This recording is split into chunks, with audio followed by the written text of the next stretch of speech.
మోరాంజీ seven study ఛానల్కి స్వాగతం. మన ఛానల్ని సబ్స్క్రైబ్ అండ్ షేర్ చేయండి.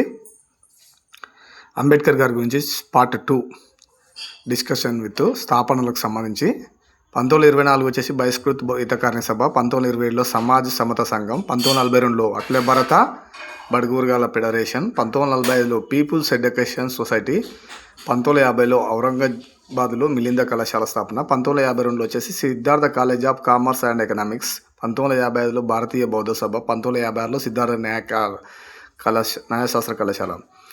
మనకు మొదటి న్యాయశాఖ మంత్రి వచ్చేసి స్వాతంత్రం వచ్చిన కొత్తలో అంబేద్కర్ గారు. మనకు రాజ్యాంగ రచనలో పెద్ద పాత్ర ఆయనదే ఉంటుంది.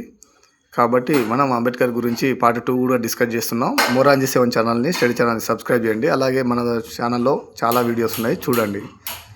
మీకు కాంపిటేటివ్ స్పిరిట్లో మీకు చాలా ఉపయోగపడతాయి. Thank you friends.